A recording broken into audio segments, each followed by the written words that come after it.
আপনারা জানেন যে নমির উদ্দিন অর্থাৎ বয়স্ক লোক যিনি বৃদ্ধ, তার 5 মেয়ে 1 ছেলে ছিল এবং 5 মেয়ে 1 ছেলে, এর মধ্যে 1 ছেলেকে তিনি অনেক বেশি সম্পদ দিয়েছেন এবং 5 মেয়েকে তিনি সম্পদ কম দিয়েছেন। এ নিয়ে মেয়েদের যে ছেলেরা ছিল এবং মেয়ের জামাই যারা ছিল তাদের সাথে নমির উদ্দিনের একটা মন কষাকষি এবং একটা কি বলা যায় ক্ষোভ ছিল, মনোমালিন্য ছিল এবং বিশেষ করে এই ক্ষোভটা ছেলের প্রতি ছিল বেশি, যেহেতু 13 বিঘা জমি সে পেয়েছে আর সবাই মিলে বাকি কয়েক বিঘা জমি পেয়েছে। এটা হচ্ছে বিষয়। তাই এর মধ্যে আমরা যাদেরকে গ্রেফতার করেছি সে গ্রেফতারকৃত 3 জন হচ্ছে সবুজ রানা। সবুজ রানা হচ্ছে যিনি মারা গেছেন তার আপন বোনের ছেলে, অর্থাৎ নানার নাতি, এ হলো ভাগ্নে।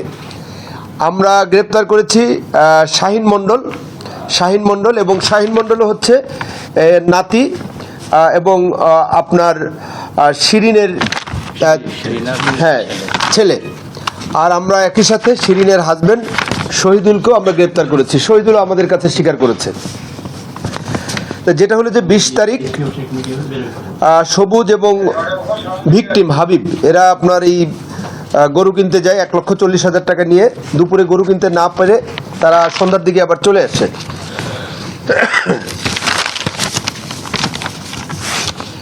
এরপরে আপনার ওই দিনই সন্ধ্যা আগে থেকেই তাদের মধ্যে আমি বলেছি যে চাপা একটা ক্ষোভ ছিল যে কিভাবে আপনার হাবিবকে পৃথিবী থেকে সরিয়ে দেওয়া যায়। হাবিবকে যদি হত্যা করা যায় বা হাবিবকে যদি সরিয়ে দেওয়া যায় তার বংশধরকে, তাহলে পরবর্তীতে তার যে সম্পত্তির মালিকানা স্বাভাবিকভাবেই বোনরা পাবে এবং সেক্ষেত্রে নাতিরাই লাভবান হবে।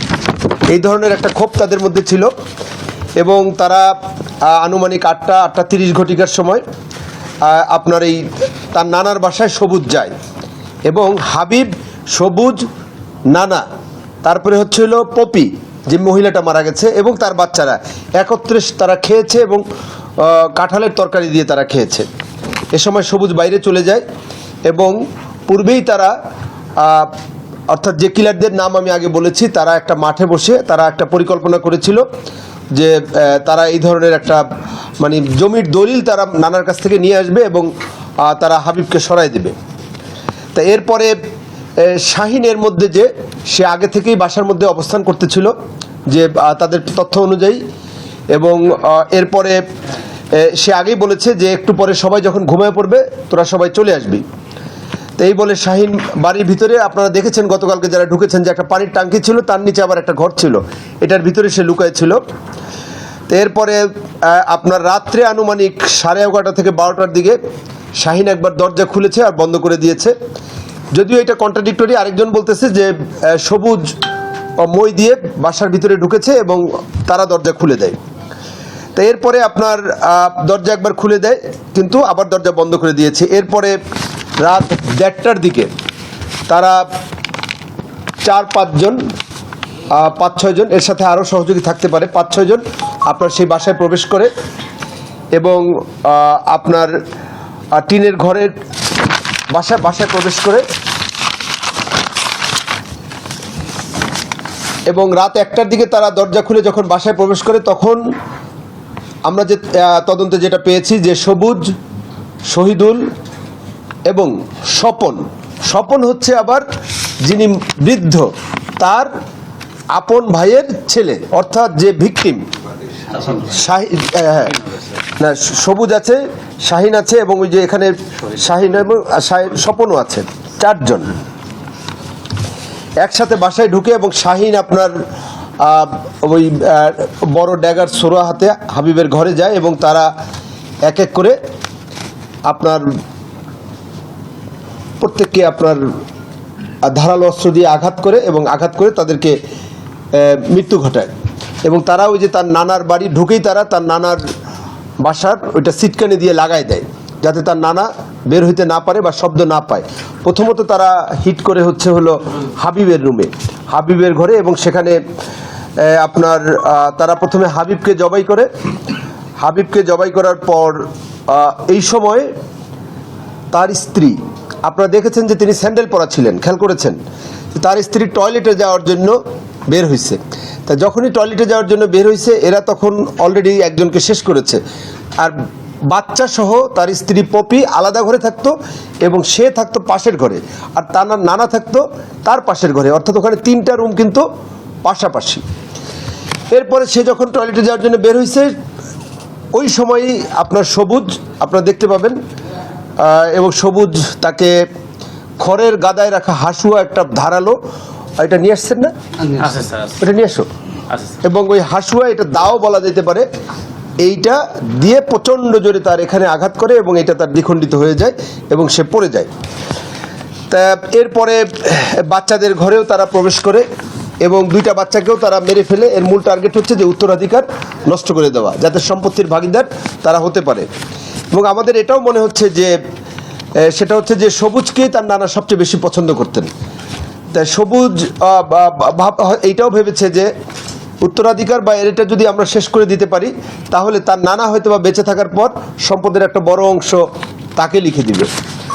তো সবশেষে আমরা বলতে চাচ্ছি যে গতকালকেও আমাদের কাছে যেটা মনে হয়েছে যে সেটা হলো যে এটা একটা পরিকল্পিত হত্যাকাণ্ড ছিল, ফ্যামিলি নিজেদের মধ্যে ফ্যামিলি ভায়োলেন্স, পূর্ব শত্রুতা, জায়গা জমি নিয়ে শত্রুতা, এবং এইটা একটা তাদের মধ্যে একটা ক্ষোভ ছিল এবং সেই ক্ষোভটাকে তারা কাজে লাগিয়েছে এবং এই ক্ষোভের বশবর্তী হয়ে এই ধরনের একটা মর্মান্তিক হত্যাকাণ্ড তারা ঘটিয়েছে। তা আমরা 3 জনকে গ্রেপ্তার করেছি, আরও কয়েকজনকে আমরা গ্রেপ্তার করার চেষ্টা অব্যাহত আছে। এবং আমরা সবুজকে জিজ্ঞাসাবাদে সবুজ যে তথ্য, অর্থাৎ যে দাটা দিয়ে সে কোপ দিয়ে তার মাথাটা অর্ধেক করে দিয়েছে পপির, সেই দাটা তার দেখানো মতে শাহিনের বাড়ির পাশের যে ঝোপ আছে সেখান থেকে আমরা উদ্ধার করেছি। সেটার ভিডিও আমাদের কাছে আছে, আমি গ্রুপে পোস্ট করে দেব। আর বড় ছোড়াটা পাশের একটা ছোট্ট পুকুর আছে, সেই পুকুরে ফেলেছে, সেখানে আমরা সেচ কার্যক্রম চলতেছে। এবং এই হচ্ছে আমাদের আজকের প্রেস ব্রিফিং। যে মূল বিষয়টা হচ্ছে যে সম্পত্তি সংক্রান্ত বিরোধ, নিজেদের মধ্যে এই বিষয় নিয়ে শত্রুতা এবং ফ্যামিলি ভায়োলেন্সের বলি হলো একটা পরিবার, হাবিব, পপি এবং তার 2 সন্তান। ধন্যবাদ সবাইকে। এইটা খুলে দেন। আচ্ছা, এক এক করে বলেন। মূল প্ল্যানিংটা হচ্ছে কত তারিখে হলো, কোথায় করলো এবং এই কিলিং মিশনে কারা কারা কখন অনুসরণ করলো, কতজন? আচ্ছা, এটা আমরা একদম এক্সাক্ট তো এটা ওইভাবে হয়তো বা বলা যাচ্ছে না। সেটা হলো যে আমরা ইতিমধ্যে যাদের নাম পেয়েছি, নাম তো আপনার যেহেতু তদন্তের খাতিরে আমি নাম বলবো না, আমরা ইতিমধ্যে 6 জনের নাম আমরা পেয়েছি যে যারা এই কার্যক্রমে অংশ নিয়েছে। তার মধ্যে 3 জন আমাদের হাতে গ্রেফতার হয়েছে। এর মধ্যে 2 জন আমাদেরকে একদম পরিষ্কার, কিছুটা কন্ট্রাডিক্টরি থাকলেও 2 জন আমাদেরকে পুরো জিনিসটা বলে দিয়েছে যে তারা এই কিলিং মিশন ঘটিয়েছে। সবুজ রানা, শহীদুল ইসলাম মণ্ডল, শাহিন মণ্ডল। শহীদুল ইসলাম মন্ডল হচ্ছে দুলাভাই। হ্যাঁ, শহীদ, আর শাহিন হচ্ছে তার ছেলে, শিরিনের হাজবেন্ডের নামই হইল শহীদুল এবং শহীদুলেরই ছেলে হচ্ছে শাহিন। নমিরুদ্দিন সরকারকে শিরিনের নাম উচ্চারণ করা হবে। হ্যাঁ, নমিরুদ্দিন কিছুটা উনি হয়তো বা আসলে নমিরুদ্দিনের সাথে যে তার এখানে আরও একজন, ওই যেটা আমরা অলরেডি বলেছি, নাম বলেই ফেলেছি, সেটা হলো যে স্বপন। স্বপন হলো তার ভাইয়ের ছেলে রহিম মণ্ডল, অর্থাৎ হাবিবের কাজিন, হাবিবের চাচাতো ভাই, আর আপনার হইল নমিরুদ্দিনের ভাতিজা। ঠিক আছে, শাহিন হলো যে মারা গেছে তার ভাগ্নি, নমিরের নাতনি। আচ্ছা প্লিজ। আচ্ছা, রাত এই ঘটনাটা আপনার ওরা তো বললাম যে ওরা অ্যাটেম্প নিয়েছে আপনার 11টার থেকেই। তারা মানে আপনার একজন ভিতরে ইনসাইডে ছিল যেটা, আর আপনার তারা ছিল বাইরে, এবং 11টা থেকে 12টার মধ্যে তারা আপনার প্রথমে ওই এলাকায় অবস্থান নিয়েছে, বাসার সামনে যে মাঠগুলো আপনারা দেখেছেন। পরবর্তীতে রাত 1টার দিকে তারা ওখানে ঢুকেছে এবং তারা তাদের ভাষ্যমতে যে আমরা মনে করছি যে সেখানে হয়তো বা 1টা থেকে 2টা বা 2:30টার মধ্যে তারা কিলিং মিশন শেষ করে তারা চলে গেছে। এর মধ্যে আপনার সবুজ ওয়ান অফ দ্য ইম্পর্টেন্ট কিলার, এবং যাকে তার নানা সবচেয়ে বেশি আদর করত, সে আপনার শাহিনের বাড়ি দিয়েই তার বাড়ি যায়। সে ওখান দিয়ে যাওয়ার সময় ওই তার দাটা ওখানে ফেলে দেয়। পরবর্তীতে যেই দাটা, এখানে মনে হয় রক্ত এখনো আপনার লেগে আছে। এটা যে কাগজ দিয়ে মুড়াইছেন কেন আপনারা? আচ্ছা, রক্ত এখনো লেগে আছে, এবং এটা কিন্তু খুব বড়। এটা দিয়ে ওই যে নাড়াকুটা, ওই যে গরুর দেখছেন আপনারা খড় কাটা, এই খড় কাটা এটা অত্যন্ত ধারালো, এবং এই আপনার এইটা দিয়েই তারা মূলত কিলিং মিশনের একটা বড় অস্ত্র ছিল। এটা একটু অল্পের মধ্যে বলবেন যে আসলে আমরা বলি যে কোনো প্রেস রিলিজ বা আদার্স আমাদের করা সম্ভব হয় না, এখনো আমরা কাজ করতেছি। ঠিক আছে,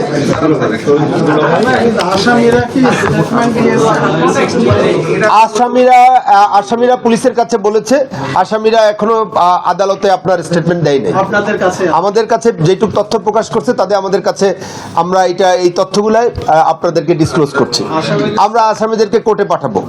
ঠিক আছে, ইয়ার মধ্যে বলে স্যার মূল কাহিনীটা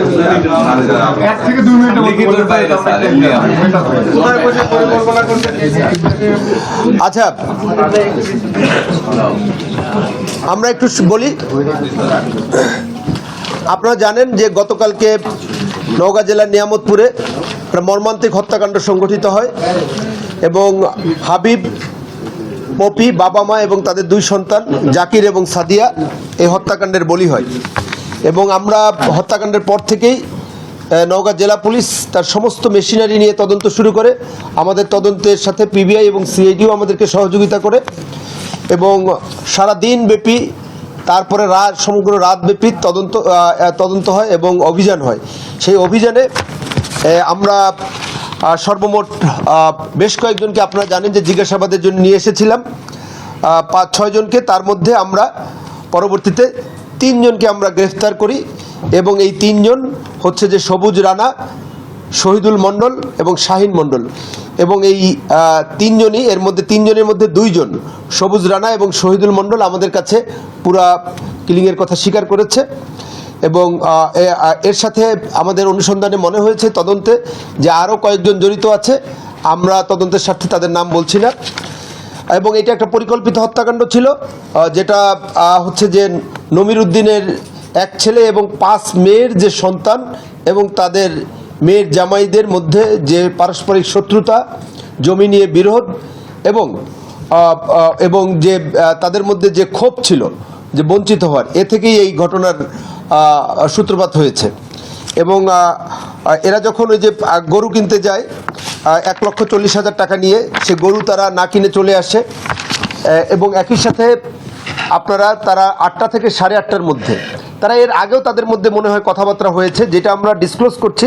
সেটা হচ্ছে যে সন্ধ্যা 8টা থেকে 8:30টার মধ্যে সবুজ ওই বাসায় খাওয়া দাওয়া করে, এবং খাওয়া দাওয়া করার পর সে যখন বাইরে যায়, শাহিন তাকে ডেকে নেয়।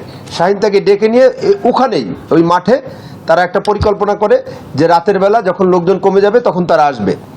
এবং রাত 12টা থেকে 11:30 থেকে 12টার মধ্যে, এর আগেই শাহিন ভিতরে ছিল এবং অন্যান্য লোকজন বাইরে ছিল। এরপরে রাত 1টার পরে তারা সবাই ভিতরে ঢুকে পালাক্রমে একে একে, প্রথমে আমাদের যেটা মনে হয়েছে যে প্রথমে তারা হাবিবকে তারা জবাই করে হত্যা করে, আপনারা দেখেছেন যে এখানে তারকে জবাই করে হত্যা করা হয়েছে। এরপরে হাবিবের পরে এই যখন হাবিবকে মারে, একই সাথে তারা আপনার ওই বৃদ্ধ লোকটার সিটকানি দিয়ে লাগিয়ে দেয়, যাতে সে যদি কোনো শব্দ পেয়ে বের না হতে পারে। এরপরে তারা ওই মহিলা প্রস্রাবের জন্য বের হয়। তার তো 2টা বাচ্চা আছে, আপনারা জানেন যে ওই মহিলার পরনে পায়ে কিন্তু স্যান্ডেল ছিল। এবং ওই সাথে সাথে সে যখন বের হয়, তার চুলের মুঠি ধরে সবুজ প্রচণ্ড জোরে এই ধারালো অস্ত্র দিয়ে আঘাত করে, এবং এইটা হাসুয়া টাইপের খড় কাটার একটা অস্ত্র। এবং এর পরপরই তারা উত্তরাধিকার বিনষ্ট করার জন্য তারা আপনার ওই বাচ্চা শিশু 2টাকেও একই কায়দায়, ঐশিক কায়দায় হত্যা করে।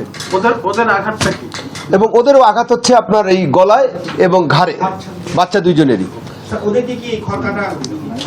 এদেরকে আমরা আমরা আরও একটা যেটা সেটা আমরা উদ্ধার করার চেষ্টা করছি, যে ধারণা করা হচ্ছে যে বিশেষ করে আপনার হাবিবকে এবং এই বাচ্চা 2টাকে একই বড় ধরনের, এটা ড্যাগার হতে পারে বা বড় ধরনের যে চাকুগুলো ধারালো এরকম কিছু হতে পারে, যেটা আঘাতের ধরন ধরে প্রাথমিকভাবে মনে হচ্ছে। তারপরে এগুলি ফরেন্সিক রিপোর্ট আসবে, আমরা এটা আরও ডিটেলস বলতে পারবো। তো এরপরে হত্যাকাণ্ড সংঘটিত হওয়ার পর এরা বিভিন্ন দিকে চলে যায়, বিশেষ করে সবুজ চলে যাওয়ার পথে আপনার ওই শাহিনের বাসার সামনে যে জঙ্গল, ছোট্ট জঙ্গল আছে, সেখানে আপনার এই হাসুয়াটা তারা ওটা ফেলে দেয়। এবং তাকে যখন আমরা জিজ্ঞাসাবাদ করি, তার জিজ্ঞাসাবাদের তথ্য অনুযায়ী ওখানে স্থানীয় জনগণের সম্মুখে আপনার এইটা সিজার লিস্ট করা হয়, এবং পাশের যে একটা ছোট পুকুর আছে সেখানে নাকি আরেকটা ওই ধারালো চাকুটা ফেলা হয়েছে, সেই শব্দ শুনতে পেয়েছে। তাই সেটা উদ্ধারের জন্য আমাদের তৎপরতা অব্যাহত আছে।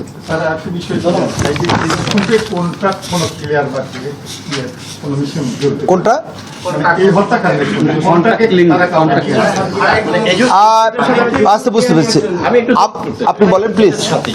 মানে এই যে মানে সবুজ, শাহিন, শহীদুল মন্ডল, এটা তো একেবারে সাধারণ গৃহস্থ মানুষ, আত্মীয় স্বজন, এটা তো প্রফেশনাল কোন কিলার না, তাদের পক্ষে এত বড় কোন করে সেটাই বলছি। আচ্ছা, যেটা হলো যে আপনারা জানেন যে প্রফেশনাল কিলারদের যেটা আসলে মানুষের যখন এই ক্ষোভ বা আদার্স থাকে, যেটা আমার মনে হয় যে এর প্রত্যেকটাই কিন্তু আপনার খুব বেশি সময় নেই। আপনার মহিলাটাকে ওই যে ইনস্ট্যান্টলি তারা যেহেতু নন প্রফেশনাল ছিল, এই জন্য কিন্তু খুব দ্রুত হয়েছে। এবং আপনি দেখেছেন যে এখানে যে সবুজ কিন্তু এর আগেও আপনার ওই এলাকার একটা স্থানীয় বিরোধে সে কিন্তু একজনকে গলায় কোপ দিয়েছে, এবং তারা স্থানীয়ভাবে দুষ্ট প্রকৃতির ছেলে, এবং এই ক্ষেত্রে তারা প্রফেশনাল নয় বলেই তারা দ্রুততম সময়ের মধ্যে এতগুলি লোককে হত্যা করেছে। একজন ডাকাত কিন্তু এইভাবে কিন্তু শিশু বাচ্চাদের মেরে খুব কমই যায়, আপনারা জানেন যে।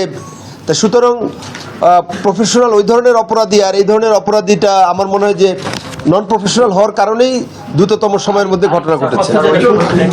টাকা পয়সা তো নেই, তারা যেটা এটা হচ্ছে যে তাদের ভাষ্যমতে ওখানে টাকা পয়সা, যেটা ওই গরু বিক্রির জন্য, গরু কেনার জন্য যে 1,40,000 টাকা আপনার হাবিবের কাছে ছিল, তার বাবার কাছে যে 1 লক্ষ টাকা ছিল সেটা আছে, আমরা সেটা ওখানে ওই বুঝিয়ে দেওয়া হয়েছে। কিন্তু আর 1,40,000 টাকা সেখান থেকে তাদের ভাগ বটোয়ারা করার কথা ছিল, কিন্তু পরবর্তীতে আর এই বিষয়ে এখানে যারা আছে বা আদার্স, এইটা আমাদের তদন্ত করে বলতে হবে যে এইটা আসলে নিয়েছে কিনা, সেটা আমরা তদন্ত করছি। এই নিয়ে একটা মিসইনফরমেশন আছে না, এখানে কোনো প্রকার ওই ধরনের কোনো, কেউ বলছে আমাদের সঙ্গে। আমি এটা গতকালকে আমরা যেটা প্রাথমিক তদন্তে আমাদের মনে হয়েছে যে এখানে এই যে হত্যাকাণ্ডটা হয়েছে, এটা কিন্তু আপনার ডাকাতি বা দস্যুতা জাতীয় অপরাধ না।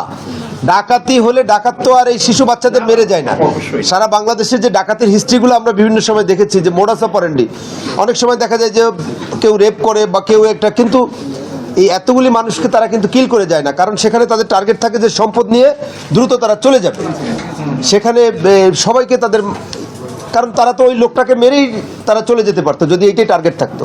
তাদের মূল টার্গেট ছিল যে তাদের মধ্যে যে আপনার এই যে তাদের যে পারিবারিক শত্রুতা, এবং তারা যে ল্যান্ডে দেয়, তারা যে তাদের ভাষ্যমতে যে তারা যে ক্ষতিগ্রস্ত হয়েছে, এইটার যে একটা প্রতিশোধ, এবং এই হাবিব মারা গেলে এর উত্তরাধিকার যদি না থাকে তাহলে যে তারা ফাইন্যান্সিয়াল গেইন হবে ল্যান্ডের, এইটা তাদের মনের মধ্যে ছিল। আর ওই 3 জন বাদে যারা অংশ নিয়েছিল তারা কি আত্মীয়-স্বজন নাকি অন্য বাইরে?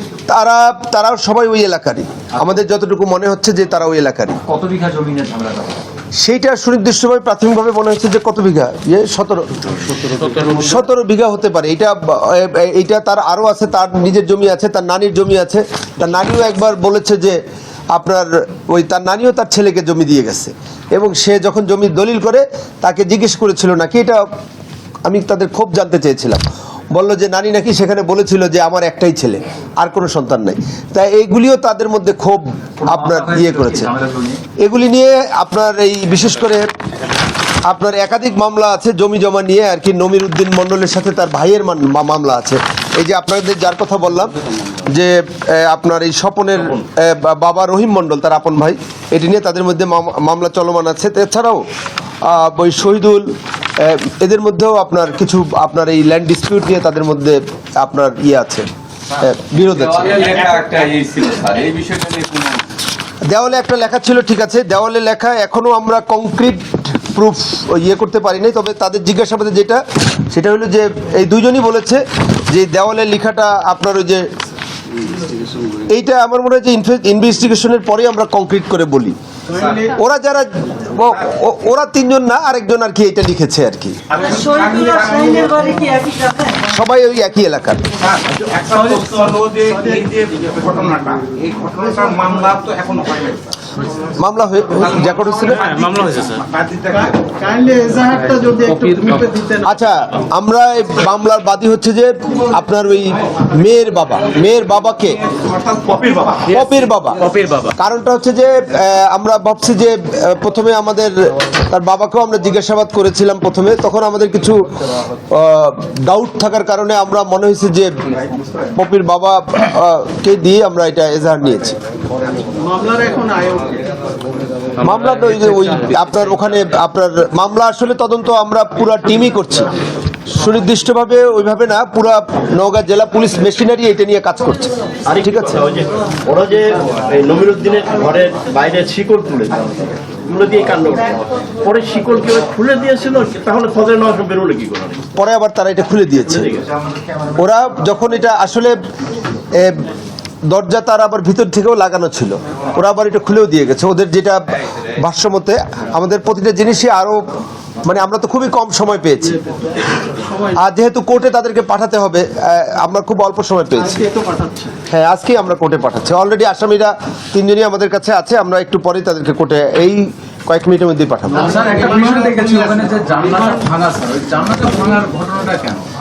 সেইটা আমাদের না না না সেইটা হয়তো আগের বা অন্য কোনো সময়, এটা আমাদের নলেজ ওইভাবে আমরা ওগুলি।